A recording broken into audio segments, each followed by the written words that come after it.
আজকে আপনাদের সামনে আমরা উপস্থিত হয়েছি যে জুলাই বিপ্লবের পরবর্তী পুনর্গঠিত যে ট্রাইব্যুনাল, সেই ট্রাইব্যুনালে আজকে প্রথম জুলাই আগস্টে সংগঠিত মানবতা বিরোধী অপরাধের একটি মামলার আনুষ্ঠানিক বিচার প্রক্রিয়া শুরু হলো। আমরা সেই মামলায় ফর্মাল চার্জ অর্থাৎ আন্তর্জাতিক পরিমণ্ডলে যেটাকে ইন্ডাইটমেন্ট বলা হয় সেটা আমরা দাখিল করেছি। সেই দাখিল করার মাধ্যমে আদালত সেই ইন্ডাইটমেন্ট বা ফর্মাল চার্জের ভিত্তিতে আসামিদের বিরুদ্ধে অভিযোগ বিচারের জন্য আমলে গ্রহণ করেছেন। এই আমলে গ্রহণের মাধ্যমে একটা বিচার প্রক্রিয়ার আনুষ্ঠানিক যাত্রা শুরু হয়, সেটা আজকে বাংলাদেশে শুরু হয়ে গেল। পরবর্তী প্রক্রিয়ার মাধ্যমে সামনে আর যে স্টেপসগুলো আছে সেগুলোর মাধ্যমে বিচারের পরবর্তী কার্যক্রম শুরু হবে বলে আশা করছি। এই পর্যায়ে পর্যন্ত আসার জন্য আমাদের এই ট্রাইব্যুনালের তদন্ত সংস্থা, ট্রাইব্যুনালের প্রসিকিউশন টিমের বিভিন্ন সদস্যবৃন্দ সবাই অক্লান্ত পরিশ্রম করেছেন। আমি চিফ প্রসিকিউটর হিসেবে আমার টিমের প্রতি এবং তদন্ত সংস্থা সকলের প্রতি আমি ধন্যবাদ জানাচ্ছি তাদের এই পরিশ্রম এবং তাদের এই ত্যাগের জন্য। আমরা যে মামলাটিতে আজকে ফর্মাল চার্জ দাখিল করে যেটার ভিত্তিতে আদালত অপরাধ বিচারার্থে আমলে গ্রহণ করেছেন সেটি হচ্ছে জুলাই 5ই আগস্টে রাজধানীর চানখার পুল এলাকায় 6 জন তরুণকে যারা মার্চ টু ঢাকা কর্মসূচির অংশ হিসাবে ঢাকা শহরে প্রবেশ করে তারা এই জুলাই বিপ্লবকে সফল করার জন্য এসেছিলেন, তাদেরকে খুব কাছ থেকে চাইনিজ রাইফেলের গুলির মাধ্যমে পুলিশ হত্যা করেছে।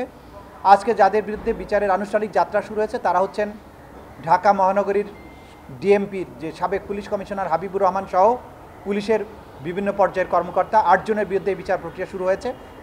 কারণ হলো এই ঘটনার সাথে যারা যারা সম্পৃক্ত তাদেরকে আমরা এখানে আসামি করেছি।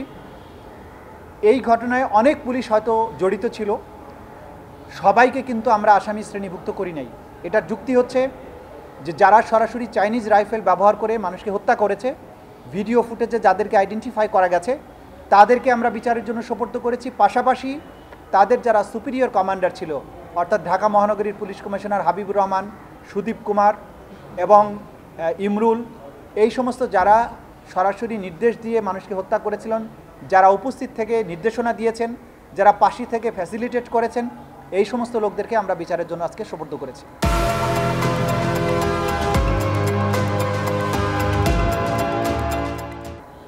এই মামলাতে বিভিন্ন ডকুমেন্ট আমরা দাখিল করেছি। শেখ হাসিনার পক্ষ থেকে যে নির্দেশনা দেওয়া হয়েছিল লিথাল ওয়েপন ব্যবহারের, সেই ভয়েস শেখ হাসিনা বিভিন্ন ব্যক্তির সাথে কনভারসেশনের মাধ্যমে যে শক্তি প্রয়োগ, লিথাল ওয়েপন ব্যবহার করে বিক্ষোভকারীদেরকে হত্যা করার যে নির্দেশ দিয়েছিলেন সেগুলো আমরা এখানে দাখিল করেছি।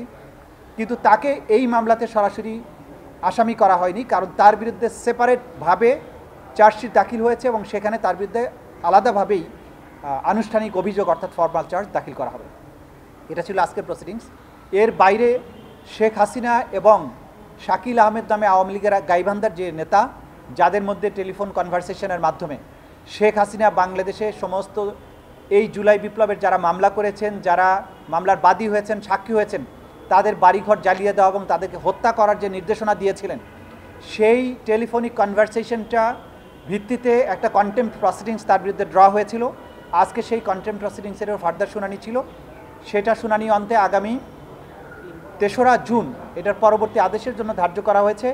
যে কন্টেম্প্ট প্রসিডিংসে সাধারণত নোটিশ জারি হওয়ার পরে পত্রিকাতে বিজ্ঞপ্তি দেওয়ার প্রয়োজন হয় না, কিন্তু স্বচ্ছতার স্বার্থে, আন্তর্জাতিক মানদণ্ড রক্ষা করার স্বার্থে কেউ যাতে প্রশ্ন তুলতে না পারেন সে কারণেই এই আসামিদেরকে কন্টেম্প্ট প্রসিডিংসে হাজির হওয়ার ব্যাপারে পত্রপত্রিকায়, দুটো বহুল প্রচালিত পত্রিকায় বিজ্ঞপ্তি দিয়ে তাদেরকে আদালতে হাজির হওয়ার জন্য নির্দেশ যেটা দিয়েছেন সেটা নোটিফিকেশন আকারে পত্রিকা ছাপার নির্দেশ দিয়েছেন। সেটাও আগামী 3 তারিখে ফার্দার আদেশের জন্য আসবে এবং সেদিন যদি তারা হাজির না হন, তাদের আইনজীবীর মাধ্যমেও যদি জবাব না দেন, তাহলে আদালত এই ব্যাপারে পরবর্তী আদেশ প্রদান করবে। আমরা যেটা বলেছি, আওয়ামী লীগের জন্ম থেকে শুরু করে যতদিন তারা বাংলাদেশের শাসন ক্ষমতায় ছিলেন তাদের পুরো কর্মকাণ্ডের পেছনের ইতিহাসটা তুলে ধরা হয়েছে। প্রথম শাসন আমলে অর্থাৎ 71 সালের পরবর্তী 72 থেকে 75 সময় পর্যন্ত আওয়ামী লীগ বাংলাদেশে যে কর্মকাণ্ডগুলো করেছে, গণতন্ত্রকে হত্যা করা, একদলীয় শাসন কায়েম করা, নির্বাচন ব্যবস্থাকে সেই সময় 72-73 সালের নির্বাচন ব্যবস্থাকে কীভাবে ধ্বংস করেছিল, কীভাবে 30,000 জাসদ কর্মীকে রক্ষী বাহিনী গঠনের মাধ্যমে হত্যা করা হয়েছিল। সেই সময়ে মুজিব বাহিনী, রক্ষী বাহিনী কীভাবে একটা আতঙ্কে পরিণত হয়েছিল, এই ইতিহাস আমরা তুলে ধরেছি। দ্বিতীয় পর্যায়ে এসে 2009 থেকে 2024 পর্যন্ত সময়ে আওয়ামী লীগ কীভাবে ক্রমান্বয়ে একটার পর একটা রাষ্ট্রীয় প্রতিষ্ঠানকে ধ্বংস করেছে, বিচার ব্যবস্থাকে ধ্বংস করা, নির্বাচন ব্যবস্থাকে ধ্বংস করা, অর্থ ব্যবস্থাকে ধ্বংস করা, দুর্নীতিটাকে প্রাতিষ্ঠানিক রূপ দেয়া, গুম খুনকে একটা কালচারে পরিণত করা, মানুষের ভয়েসকে কিভাবে সাইলেন্ট করে দেওয়া যায় সেটার জন্য গুম খুন, ডিজিটাল নিরাপত্তা আইনকে কিভাবে ব্যবহার করা হয়েছে, প্রতিরক্ষার দিক থেকে বাংলাদেশে ধ্বংস করার জন্য পিলখানা হত্যাকাণ্ডের মাধ্যমে সেনাবাহিনীর চৌকস অফিসারদেরকে হত্যা করা এবং প্রতিরক্ষা বাহিনীর মেরুদণ্ডকে ভেঙে দেওয়া, ধর্মীয় মূল্যবোধে বিশ্বাসী লোকেরা যাতে ভয়েস রেজ করতে না পারে শাপলা চত্বরের গণহত্যার মাধ্যমে তাদেরকে সাইলেন্ট করেছে। এইভাবে এই পেছনের পটভূমিকাটা তুলে আনা হয়েছে এই মামলাতে, কারণ এই মামলায় এই পটভূমিটা অসম্ভব রেলেভেন্ট এবং গুরুত্বপূর্ণ। এরপরে জুলাই আগস্টের পুরো পটভূমিটা তুলে ধরা হয়েছে, কিভাবে কোটা বিরোধী আন্দোলনটা শুরু হয়েছিল, কোটা বিরোধীর থেকে কিভাবে বৈষম্য বিরোধী আন্দোলনে এটা রূপান্তর ঘটলো এবং বৈষম্য বিরোধী আন্দোলনের উপরে সরকার কী ধরনের দমনপীড়ন চালিয়ে এই সিভিলিয়ান একটা পপুলেশনকে পারসিকিউশনের মাধ্যমে, মার্ডারের মাধ্যমে এবং অন্যান্য পদ্ধতিতে নির্যাতনের মাধ্যমে, আক্রমণের মাধ্যমে কিভাবে এটাকে একটা গণহত্যায় পরিণত করা হলো।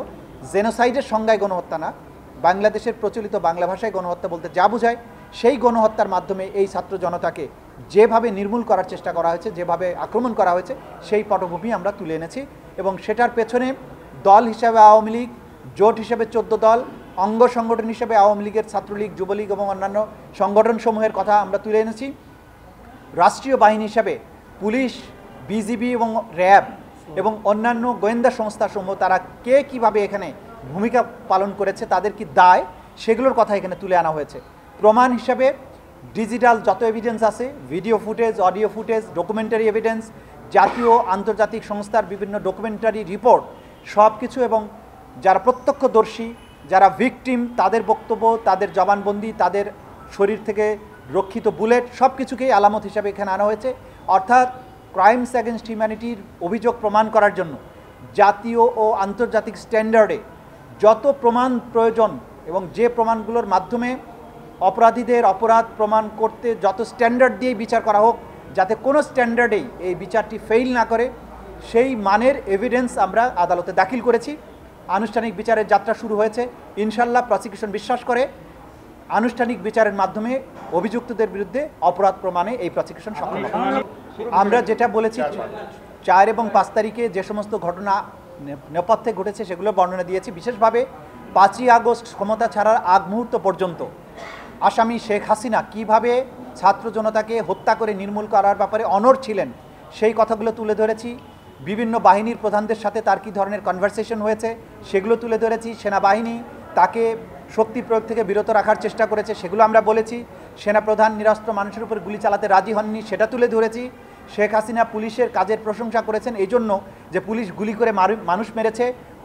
তারিক সিদ্দিকী, তারপরে গ্যাং অফ 4-এর লোকেরা কীভাবে শেখ হাসিনাকে প্রভোগ করেছে মানুষ মারার ব্যাপারে সেই প্রেক্ষাপটগুলো তুলে ধরেছি। মোটা দাগে শেখ হাসিনা সহ তার যে gang of 4, Asaduzzaman Kamal, Obaidul Quader, Salman F Rahman এবং আনিসুল হক, তারা যেভাবে গণহত্যাকে ফ্যাসিলিটেট করার ব্যাপারে শেখ হাসিনাকে বাধ্য করেছেন বা শেখ হাসিনাকে প্রভাব বিস্তার করে শেখ হাসিনাকে অনড় রেখেছেন সেই বিষয়গুলো তুলে এনেছি। শেষ পর্যন্ত বিশেষ করে সেনাবাহিনীর ভূমিকার কারণে তিনি 5ই আগস্ট যে আর গণহত্যা চালাতে পারেননি এই প্রসঙ্গগুলো আমরা আদালতে ডকুমেন্টারি এভিডেন্সের মাধ্যমে তুলে ধরেছি। আচ্ছা, এইখানে এই সবগুলো কলের মোটা দাগের কথা হচ্ছে এখানে তিনি যে আইনশৃঙ্খলা রক্ষাকারী বাহিনীকে লেথাল ওয়েপন ব্যবহার করতে বলেছেন এবং তাদেরকে নিশ্চিহ্ন করার কথা বলেছেন, সেই কথাগুলো রিপিটেডলি এই কল রেকর্ডের মাধ্যমে নিশ্চিত হওয়া গেছে। সেই কারণে এটা দাখিল করা হয়েছে এবং দাখিল করার আগে এগুলোর ফরেন্সিক করা হয়েছে। সেগুলো এআই জেনারেটেড না, সেগুলো জেনুইন কণ্ঠস্বর কিনা সেজন্য ভয়েস, দুই পক্ষেরই ভয়েস নিয়ে সেগুলোকে ডিজিটাল ফরেন্সিক ল্যাবে পরীক্ষা করে কনফার্ম হওয়া গেছে যে এই ভয়েসগুলো তাদেরই। এই কারণে এগুলো আমরা দাখিল করেছি এবং এগুলো হচ্ছে তাদের অপরাধ সংগঠনের নির্দেশ দেওয়ার অকাট্য প্রমাণ। Thank you. এই পর্যন্ত আজকে মূলত আজকে যেটা ফর্মাল চার্জ দাখিল হয়েছে সেখানে চানখারপুলের 6 জনকে হত্যা করার একটাই অভিযোগ। এই অভিযোগে আসামি যে 8 জন তাদের দায় ডিফারেন্টভাবে চিত্রায়িত হয়েছে। কেউ কমান্ড রেসপন্সিবিলিটিতে, সুপিরিয়র রেসপন্সিবিলিটিতে, কেউ সরাসরি নির্দেশনায়, কেউ অ্যাবেটমেন্টে, কেউ পার্টিসিপেশনে, এইভাবে বিভিন্ন রেসপন্সিবিলিটিতে বিভিন্ন ক্যাটাগরিতে তারা আসামি হয়েছেন এবং সেই অনুযায়ী তাদের বিরুদ্ধে সাক্ষ্য প্রমাণ উপস্থাপন করা হবে। হ্যাঁ, এরপরে যেটা হচ্ছে যেহেতু তাদের বিরুদ্ধে ফর্মাল আজকে কগনাইজেন্স নেওয়া হয়েছে, তাদের বিরুদ্ধে গ্রেপ্তারি পরোয়ানা জারি হয়েছে, তাদেরকে উপস্থিত করার জন্য তারিখ নির্ধারণ হয়েছে। সেই দিন আসামি যদি সবাই উপস্থিত না থাকে, যারা পলাতক আছে তাদের ব্যাপারে আইন অনুযায়ী যে ব্যবস্থা গ্রহণ করা দরকার, পলাতক আসামিদের ব্যাপারে পত্রপত্রিকায় বিজ্ঞপ্তি দেওয়ার বিষয় থাকবে, সেগুলো সেদিন আদেশ দেবেন বলে আমরা আশা করছি।